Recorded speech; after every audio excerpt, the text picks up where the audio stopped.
미국 전역이 충격으로 발칵 뒤집어졌습니다. 2025년 트럼프 대통령의 관세 폭탄이 브라질을 직격했습니다. 브라질 원두의 가격이 2배로 폭등하고 미국 전역의 5천만 커피 애호가들이 경악에 빠져 있을 때 한국의 조그마한 스틱 봉지에 들어있던 믹스 커피가 미국 전역의 식탁을 점령하기 시작했습니다. 그 누구도 예상하지 못했습니다.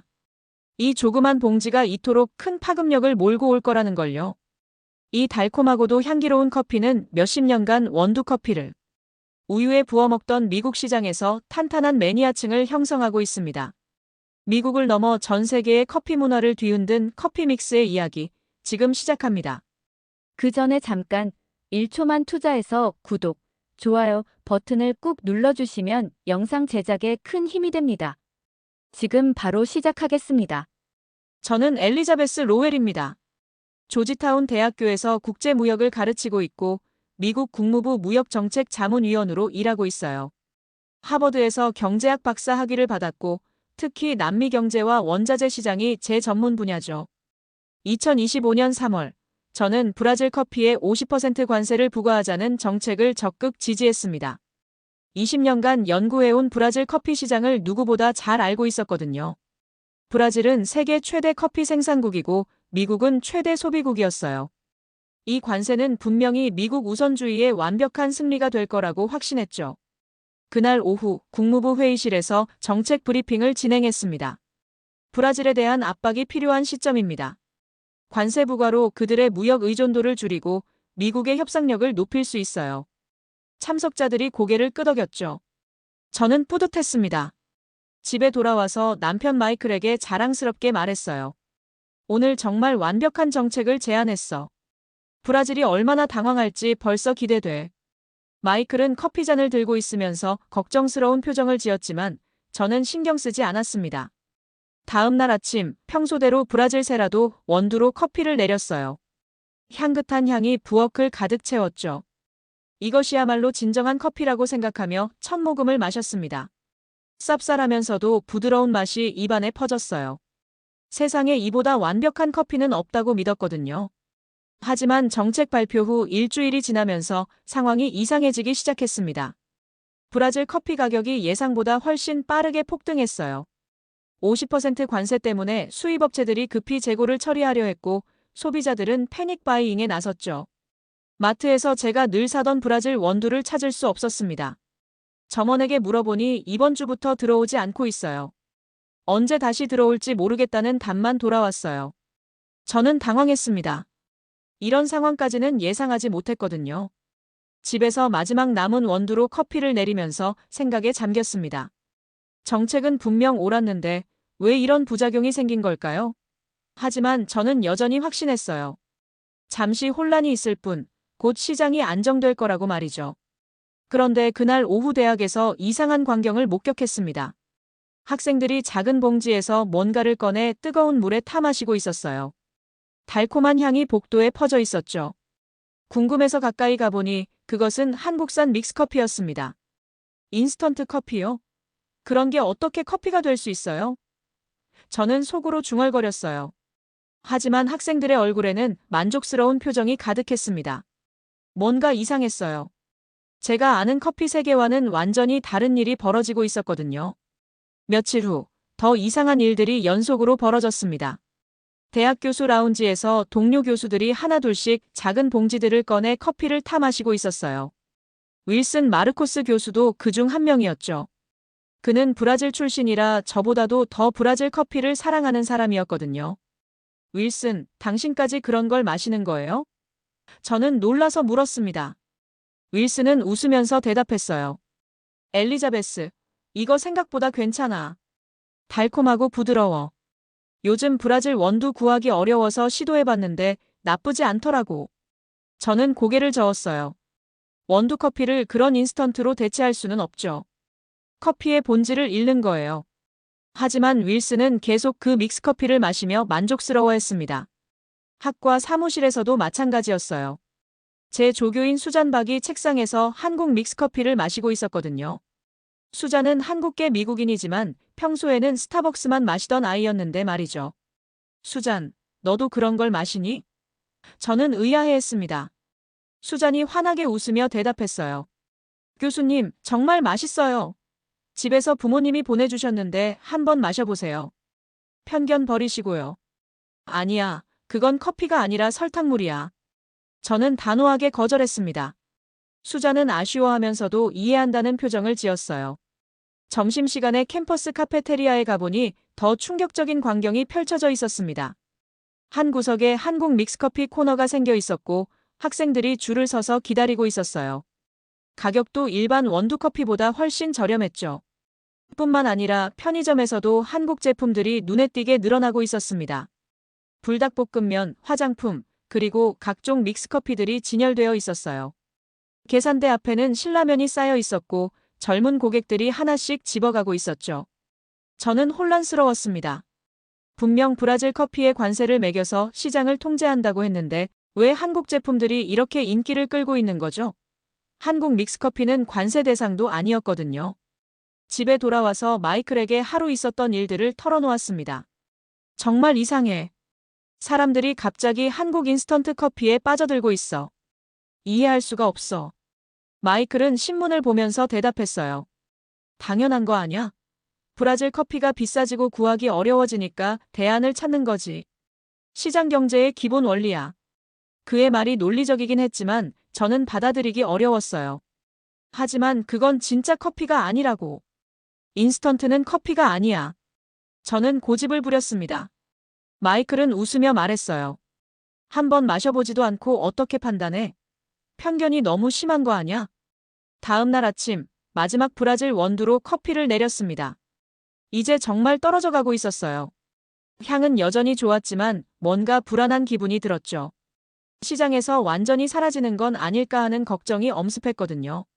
수업 시간에도 학생들이 한국 믹스커피를 마시는 모습이 자주 눈에 띄었습니다.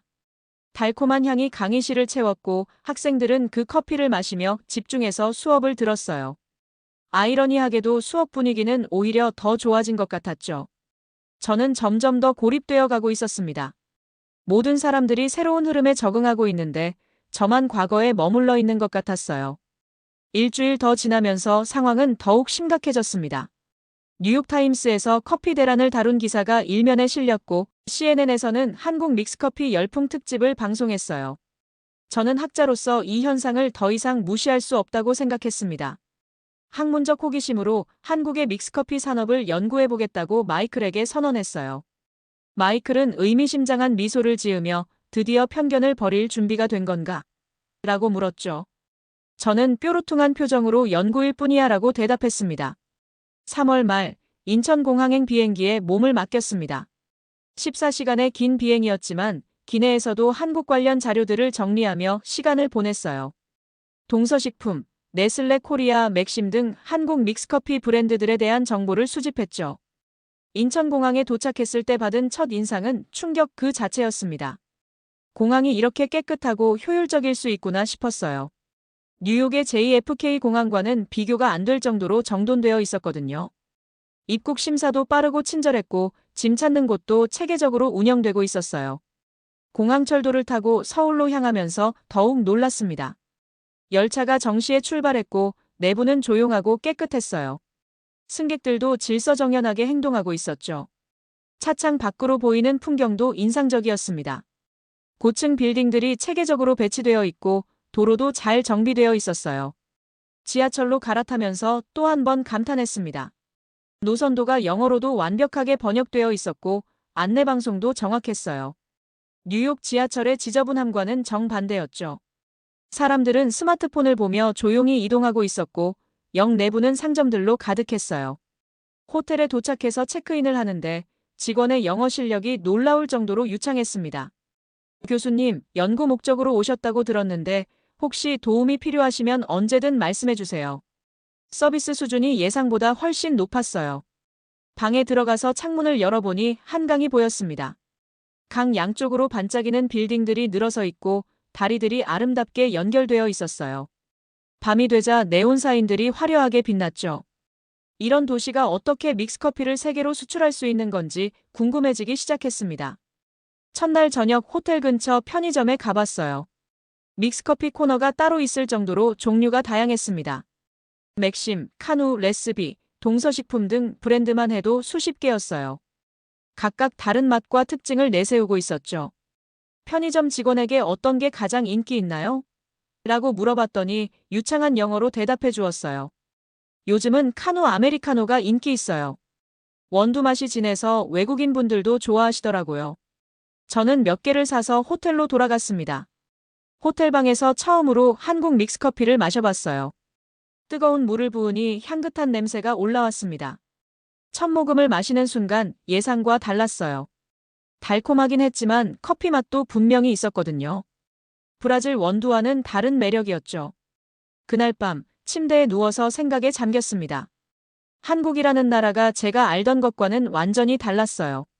첨단 기술과 효율성, 그리고 질서정연함이 어우러져 있었거든요.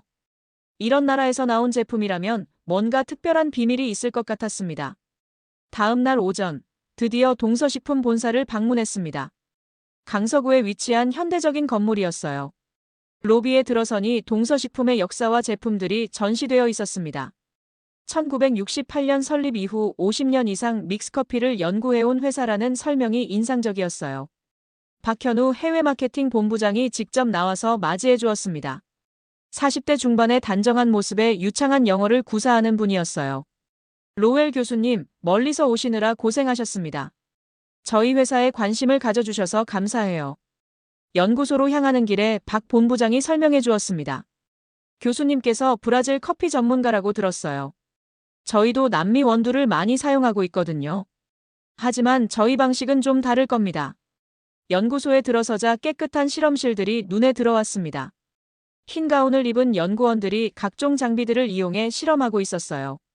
이현우 연구소장이 직접 설명해 주었죠. 교수님, 많은 분들이 믹스커피를 단순하다고 생각하시는데 사실은 정반대예요. 커피, 설탕, 크림의 황금 비율을 찾기 위해 50년간 연구해 왔거든요. 이 박사의 목소리에는 자부심이 가득했습니다. 실험실에서 직접 테스팅 과정을 보여주었어요. 수백 가지 조합을 시도하며 최적의 맛을 찾아가는 과정이었죠.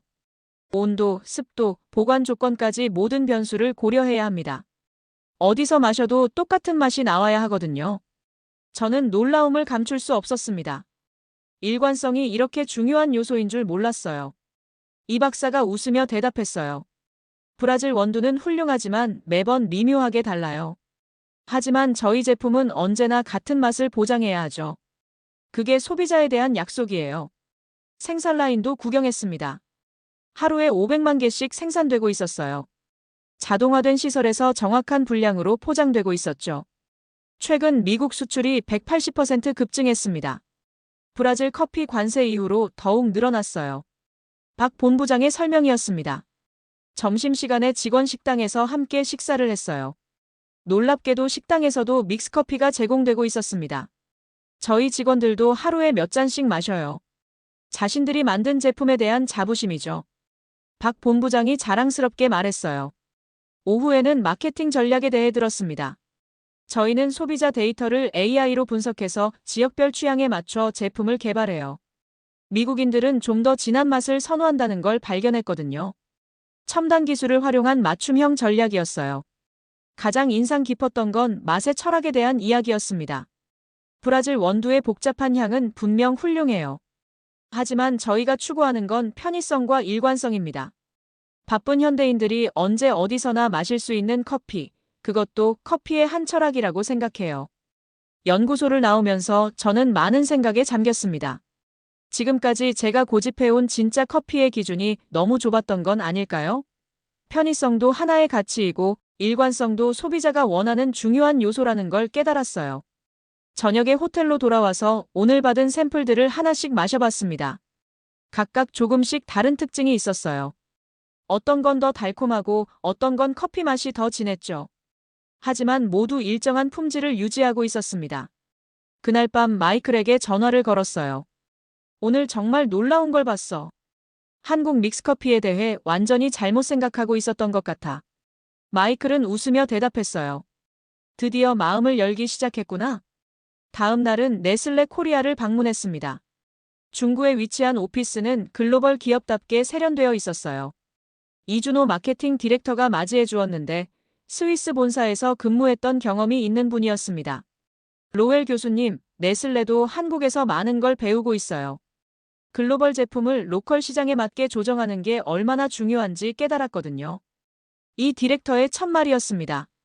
회의실에서 한국 시장 전략에 대해 들었어요. 저희가 처음 한국에 들어왔을 때는 유럽식 레시피를 그대로 사용했습니다. 하지만 실패했어요. 한국 소비자들의 취향은 달랐거든요. 네슬레의 변화 과정이 흥미로웠습니다. 한국인들은 좀 더 달콤하고 부드러운 맛을 선호했어요. 그래서 한국만을 위한 특별 레시피를 개발했죠.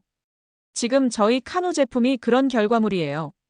제품 개발 과정을 보여주었습니다. 한국 소비자 1000명을 대상으로 한 블라인드 테스트 결과 다양한 데이터들이 정리되어 있었어요. 연령대별로, 성별로, 심지어 지역별로도 선호도가 달랐습니다. 그걸 모두 반영해서 최적의 조합을 찾았어요. 점심시간에 회사 카페에서 직원들과 대화할 기회가 있었습니다. 마케팅팀 김 대리가 흥미로운 이야기를 해주었어요. 저희 부모님 세대는 믹스커피를 당연하게 여기세요. 어릴 때부터 마셔온 국민 음료거든요. 하지만 젊은 세대는 처음엔 스타벅스 같은 브랜드를 선호했어요. 그런데 요즘은 다시 믹스커피로 돌아오고 있어요. 편리하고 맛있고 가격도 합리적이니까요. 특히 직장인들에게는 필수품이 됐죠. 실제로 주변 오피스 빌딩 어디를 가도 믹스커피 자판기가 있었습니다. 오후에는 한국 커피 문화의 독특함에 대해 들었어요. 한국의 빨리빨리 문화와 믹스커피는 완벽하게 맞아떨어져요. 3분 안에 맛있는 커피를 마실 수 있거든요. 바쁜 현대인들에게는 이보다 좋은 게 없죠. 이 디렉터가 계속 설명해 주었습니다. 하지만 단순히 빠르기만 한 게 아니에요. 50년 넘게 쌓인 노하우와 장인 정신이 들어가 있어요. 이런 조합은 세계 어디에도 없죠. 역사적 배경도 들을 수 있었어요. 1976년 동서식품에서 세계 최초로 믹스커피를 발명했습니다. 커피, 설탕, 크림을 한 봉지에 넣은 건 한국이 처음이었어요. 지금은 전 세계로 퍼져나갔지만 원조는 한국이죠. 직원들의 자부심이 대단했습니다. 저희는 단순히 제품을 파는 게 아니라 한국 문화를 수출하는 거예요. 믹스커피 한 잔에 한국인의 정서와 삶의 방식이 담겨 있거든요. 연구개발팀과의 미팅에서도 놀라운 이야기들을 들었어요. 최근에는 비건 크림을 사용한 제품도 개발했어요. 전 세계 트렌드를 반영하면서도 한국적인 맛은 유지하고 있죠. 저녁에 강남역 근처를 걸어보니 곳곳에서 믹스커피의 흔적을 발견할 수 있었습니다. 편의점마다 다양한 브랜드들이 진열되어 있었고 카페에서도 프리미엄 믹스커피를 판매하고 있었어요. 한 카페에서 20대 직장인과 대화할 기회가 있었습니다. 저는 아침에는 원두커피, 오후에는 믹스커피를 마셔요. 각각의 매력이 달라서 둘 다 포기할 수 없거든요. 그의 말에서 한국인들의 유연한 사고방식을 엿볼 수 있었어요. 또 다른 직장인은 이렇게 말했습니다. 해외 출장 갈 때마다 믹스커피를 챙겨가요. 낯선 곳에서 익숙한 맛을 마시면 마음이 편해져요. 한국의 맛이니까요. 그들의 이야기를 들으면서 깨달았습니다. 믹스커피는 단순한 음료가 아니라 한국인들의 정체성과 연결되어 있었어요. 바쁜 일상 속에서도 따뜻함을 주는 위로의 음료였죠. 호텔로 돌아가는 길에 편의점에서 여러 브랜드의 믹스커피를 더 사봤습니다. 맥심 모카골드, 카누 디카페인, 레스비 오리지널 등 각각 다른 특색을 가지고 있었어요. 방에서 하나씩 마셔보면서 느꼈습니다. 이 작은 봉지 하나에 정말 많은 연구와 노력이 들어가 있구나. 50년간 쌓아온 기술력과 한국인들의 섬세한 입맛이 만나서 탄생한 결과물이었어요. 그날 밤 연구 노트에 적었습니다. 한국의 믹스커피는 편의성과 전통, 혁신과 정서가 완벽하게 조화를 이룬 제품이다. 이것이야말로 진정한 K푸드의 힘이 아닐까. 한국 체류 사흘째, 놀라운 뉴스가 들려왔습니다. CNN 인터내셔널에서 속보를 전하고 있었어요. 중국이 브라질과 대규모 커피 장기 계약을 체결했다는 내용이었죠. 호텔방에서 뉴스를 보면서 심장이 빨리 뛰기 시작했습니다. 중국은 향후 5년간 브라질 커피를 대량으로 매입해서 자체 가공한 후 미국을 포함한 전 세계로 재수출하겠다고 발표했어요. 이는 명백히 미국의 관세 정책에 대한 우회 전략이었습니다. 박현우 본부장에게 급히 연락했습니다. 혹시 이 뉴스 보셨나요? 박 본부장은 침착한 목소리로 대답했어요. 예, 이미 파악하고 있습니다. 저희도 대응 방안을 마련하고 있어요. 그날 오후 동서식품에서 긴급회의가 열렸고 저도 참관할 수 있었습니다. 임원들이 모여서 상황을 분석하고 있었어요. 중국의 움직임이 예상보다 빨라요. 하지만 저희에게는 오히려 기회가 될 수 있습니다. 전략팀장이 설명해 주었습니다. 미국 내 한국 믹스커피 수요가 폭증하고 있어요. 이 기회에 현지 생산 라인을 확대하고 유통망을 공격적으로 늘려야 합니다. 놀라운 것은 이들의 대응 속도였어요. 이미 텍사스와 캘리포니아에 생산 기지를 건설할 계획을 세워놓고 있었거든요. 위기를 기회로 바꾸는 게 한국 기업의 장점이죠. 박 본부장이 자신있게 말했습니다. 다음 날 아침 더 충격적인 소식이 들려왔어요. 중국이 남미 전체와 전략적 파트너십을 확대한다고 발표한 거예요. 콜롬비아, 페루, 에콰도르까지 포함한 대규모 원자재 계약이었습니다. 이때 윌슨 마르코스 교수로부터 전화가 왔어요. 엘리자베스, 브라질 현지 상황이 심각해. 농민들이 중국 제안에 환호하고 있어. 안정적인 판로와 좋은 가격을 보장받았거든. 윌슨의 설명이 계속됐습니다. 미국 관세 때문에 불안해하던 농민들에게 중국은 구세주 같은 존재야. 5년 장기 계약에 현금 선불까지 해준다니까. 저는 복잡한 심정이었습니다. 제가 지지했던 관세 정책이 오히려 중국에게 남미 진출의 기회를 만들어준 셈이었거든요. 의도치 않게 미국의 영향력을 약화시킨 거죠. 그날 오후 네슬레 코리아에서 또 다른 전략 회의가 있었습니다. 저희도 미국 시장 확대에 박차를 가하고 있어요. 한국에서 검증된 제품들을 미국 전역으로 확산시킬 계획입니다. 이 디렉터의 설명이었어요. 흥미로운 건 한국 기업들의 차별화 전략이었습니다. 중국은 대량 생산에 집중하지만 저희는 품질과 브랜드 가치에 승부를 걸고 있어요. 프리미엄 믹스커피 시장을 선점하는 거죠. 저녁에 명동거리를 걸으면서 한국의 역동성을 다시 한번 느꼈습니다. 네온사인들이 화려하게 빛나고 사람들이 활기차게 오가고 있었어요. 이런 에너지가 한국 기업들의 빠른 대응력을 만들어내는 원동력인 것 같았습니다. 한 카페에서 젊은 창업가와 대화할 기회가 있었어요. 한국은 위기가 오면 더 강해져요. IMF 때도 그랬고 코로나 때도 그랬죠. 이번 커피 사태도 마찬가지일 거예요. 그의 말이 인상적이었습니다. 중국이 물량으로 승부한다면 저희는 기술과 품질로 승부하죠. 그리고 무엇보다 빠른 적응력이 저희 무기예요. 호텔로 돌아와서 미국 뉴스들을 확인해 봤습니다. 월스트리트 저널에서는 아시아 커피 전쟁이라는 제목으로 특집을 다루고 있었어요. 한국과 중국이 각각 다른 전략으로 미국 시장을 놓고 경쟁하고 있다는 분석이었죠. 마이클에게 전화를 걸어 상황을 설명했습니다. 정말 복잡해졌어. 중국의 브라질 진출, 한국의 미국 확장, 그리고 우리 정부의 딜레마까지. 마이클은 침착하게 대답했어요. 그래서 더 객관적인 연구가 필요한 거 아냐? 그날 밤 정리해본 상황은 이랬습니다. 미국의 관세 정책으로 시작된 파장이 전 세계 커피 시장을 재편하고 있었어요. 중국은 원자재 확보에, 한국은 완제품 수출에 집중하며 각자의 영역을 확장하고 있었죠. 가장 놀라운 건 한국 기업들의 대응 속도였습니다. 위기 상황에서도 기회를 포착하고 즉시 실행에 옮기는 모습이 인상적이었어요. 이런 역동성이야말로 작은 나라가 세계 시장에서 살아남는 비결인 것 같았습니다. 한국 체류 마지막 날, 미국에서 충격적인 뉴스들이 연달아 터져나왔습니다. 시애틀에서 시작된 커피 되돌려달라 시위가 전국으로 확산되고 있었어요. CNN에서는 실시간으로 시위 현장을 중계하고 있었습니다. 호텔방에서 뉴스를 보는데 정말 심각한 상황이었어요. 수천 명의 시민들이 브라질 커피 관세 철폐를 외치며 거리로 나선 거죠. 시애틀 파이크 플레이스 마켓 앞에는 커피 없는 미국은 미국이 아니다라는 플래카드가 걸려 있었습니다. 더 놀라운 건 시위 참가자들의 구성이었어요. 20대 대학생부터 60대 직장인까지 다양한 연령층이 참여하고 있었거든요. 인터뷰를 보니 아침 커피 없이는 하루를 시작할 수 없다며 절실한 목소리를 내고 있었어요. 앤더슨 쿠퍼가 진행하는 CNN 특집에서는 더욱 충격적인 내용이 나왔습니다. 미국인들이 대안으로 찾고 있는 한국 믹스커피가 새로운 문화 현상을 만들고 있다는 보도였어요. 특히 젊은 층 사이에서 믹스커피 파티라는 새로운 문화가 생겨나고 있다고 했습니다. 친구들이 모여서 다양한 브랜드의 믹스커피를 함께 마시며 맛을 비교하는 모임이었어요. 마치 와인 테이스팅처럼 말이죠. 뉴욕타임스에서는 한국의 작은 혁신이 미국 커피 문화를 바꾸고 있다는 제목의 기사를 실었어요. 기사에서는 믹스커피의 편의성과 일관성을 높이 평가하고 있었습니다. 가장 인상적이었던 건 워싱턴 포스트의 사설이었어요.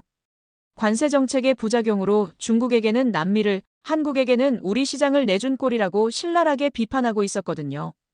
인천공항으로 향하는 길에 박현우 본부장이 마지막 브리핑을 해주었습니다. 교수님이 한국에 계시는 동안 저희 미국 수출이 또 50% 늘었어요. 현지 생산 라인 증설을 앞당겨야 할 것 같습니다. 공항에서 출국 수속을 밟으면서도 계속 미국 뉴스를 확인했어요. 상황은 점점 더 심각해지고 있었습니다. 상원에서는 관세 완화 법안이 발의되었고 백악관에서는 내부 회의가 연일 계속되고 있었어요. 비행기 안에서도 승무원들이 한국 믹스커피에 대해 이야기하는 걸 들었습니다. 요즘 미국 승객들이 한국 커피에 대해 자주 물어봐요. 기내 서비스로 제공해달라는 요청도 많고요. 14시간의 비행 동안 지난 일주일을 정리해봤습니다. 한국에서 본 것들은 제가 알던 세계와는 완전히 달랐어요. 작은 봉지 하나가 이렇게 큰 파장을 만들어낼 수 있다는 게 신기했죠. 무엇보다 한국 사람들의 자부심이 인상적이었습니다. 자신들이 만든 제품에 대한 믿음과 자신감이 대단했어요. 그리고 그 자부심이 실제 성과로 이어지고 있었거든요. JFK 공항에 도착해서 미국 땅을 밟는 순간 복잡한 감정이 들었습니다. 일주일 전과는 완전히 다른 시각으로 세상을 보게 되었거든요. 공항 편의점에서도 한국 믹스커피가 눈에 띄게 진열되어 있었어요. 집으로 가는 택시 안에서 마이클에게 전화했습니다. 정말 많은 걸 배웠어. 한국은 생각했던 것보다 훨씬 대단한 나라야. 마이클이 웃으며 대답했어요. 그래서 내가 미리 한국 믹스커피 주식을 사뒀잖아. 집에 도착하니 마이클이 테이블 위에 여러 브랜드의 믹스커피를 늘어놓고 기다리고 있었어요. 환영 파티야. 이제 진짜 커피가 뭔지 알게 됐을 테니까. 저는 웃으면서 앉았습니다. 그날 밤 뉴스에서는 시애틀 시위가 다른 도시로 번지고 있다고 보도했어요. 시카고, 보스턴, 로스앤젤레스에서도 비슷한 시위가 벌어지고 있었습니다. 상황은 걷잡을 수 없이 커져가고 있었어요. 미국에 돌아온 지 일주일 후, 저는 정부 보고서 작성에 착수했습니다. 하지만 이번에는 완전히 다른 관점에서 접근했어요. 한국에서 직접 본 것들을 바탕으로 새로운 정책 방향을 제시하기로 했거든요. 보고서의 제목은 소비자 선택권 확대를 통한 무역 정책 개선 방안이었습니다. 브라질 커피 관세를 단계적으로 완화하고 동시에 한국식 혁신 모델을 벤치마킹하자는 내용이었어요. 국무부 회의실에서 보고서를 발표하는 날 많은 관료들이 참석했습니다. 지난 2달간의 상황을 보면 관세 정책이 의도한 효과를 거두지 못했음이 명확합니다. 저는 침착하게 시작했어요. 대신 중국에게는 남미 진출의 기회를, 한국에게는 우리 시장 확대의 기회를 제공했습니다. 이는 우리가 원했던 결과와 정반대죠. 참석자들의 표정이 진지해졌어요. 핵심은 한국 모델의 분석이었습니다. 한국 기업들은 위기를 기회로 전환하는 뛰어난 능력을 보여줬어요. 품질 향상과 현지화 전략을 통해 시장을 확대했거든요. 가장 강조한 부분은 소비자 선택권이었어요. 결국 시장에서 승리하는 건 소비자가 원하는 제품입니다. 정책으로 선택권을 제한하면 다른 대안이 그 자리를 차지할 뿐이에요. 질의응답 시간에 한 관료가 물었습니다. 그렇다면 교수님은 관세 완전 철폐를 주장하시는 건가요? 저는 고개를 저었어요. 단계적 완화와 함께 우리 기업들의 혁신 역량 강화를 병행해야 한다는 겁니다. 보고서 발표 후 언론의 반응이 뜨거웠어요. 워싱턴 포스트에서는 정책 설계자의 솔직한 반성이라는 제목으로 기사를 실었습니다. 관세 정책 옹호자였던 로웰 교수가 정책 수정을 제안했다는 내용이었어요. CNN에서는 저를 인터뷰 요청했습니다. 앤더슨 쿠퍼와의 대담에서 한국 경험을 자세히 이야기했어요. 한 봉지의 믹스커피가 어떻게 국제 무역과 외교, 그리고 문화까지 바꿀 수 있는지 직접 목격했습니다. 가장 인상 깊었던 질문은 이거였어요. 교수님의 커피 취향도 바뀌었나요? 저는 웃으며 대답했습니다. 아침에는 여전히 브라질 원두를 마셔요. 하지만 오후에는 한국 믹스커피를 즐깁니다. 둘 다 각각의 매력이 있거든요. 한 달 후, 정말 놀라운 일이 벌어졌습니다. 백악관에서 브라질 커피 관세를 30%로 낮춘다고 발표한 거예요. 동시에 아시아 파트너십 강화 방안도 함께 발표했습니다. 하지만 시장의 변화는 이미 되돌릴 수 없었어요. 한국 믹스커피는 계속해서 성장하고 있었고 중국의 브라질 커피 재가공 사업도 본격화되고 있었거든요. 미국 소비자들은 이제 더 다양한 선택권을 갖게 되었죠. 대학에서도 변화가 있었어요. 제 수업을 듣는 학생들 중 많은 수가 한국 믹스커피를 마시고 있었습니다. 수잔박은 교수님 덕분에 한국 문화에 더 관심을 갖게 됐어요 라고 말했어요. 윌슨 마르코스 교수도 이제는 브라질 원두와 한국 믹스커피를 번갈아 마시고 있었습니다. 각각의 장점이 있다는 걸 인정해야지라고 웃으며 말했어요. 가을이 되면서 흥미로운 통계가 나왔습니다. 미국 내 커피 소비 패턴이 다양화되었다는 거예요. 프리미엄 원두커피, 믹스커피, 중국산 가공커피가 각자의 시장을 형성하고 있었습니다. 마이클과 저녁을 먹으면서 한 해를 정리해봤어요. 정말 많은 일이 있었지? 마이클이 믹스커피를 타면서 말했습니다. 저는 브라질 원두로 내린 커피를 마시며 대답했어요. 학자로서 가장 큰 교훈을 얻었어. 편견 없이 세상을 보는 게 얼마나 중요한지 말이야. 그날 밤 연구실에서 새로운 논문을 시작했습니다. 제목은 작은 혁신이 만든 큰 변화 한국 믹스커피 사례를 통해 본 국제무역의 새로운 패러다임이었어요. 결론 부분에 이렇게 썼습니다. 한 봉지의 커피가 증명했듯이 진정한 혁신은 크기나 규모가 아니라 소비자의 니즈를 정확히 파악하는 데서 나온다. 그리고 시장에서 최종 승리하는 것은 정책이 아니라 소비자의 선택이다. 창문 밖을 보니 캠퍼스에 첫눈이 내리고 있었습니다. 새하얀 눈처럼 깨끗한 마음으로 세상을 바라볼 수 있게 된 한 해였어요. 작은 봉지 하나가 제 인생과 학문적 관점을 완전히 바꿔놓았거든요.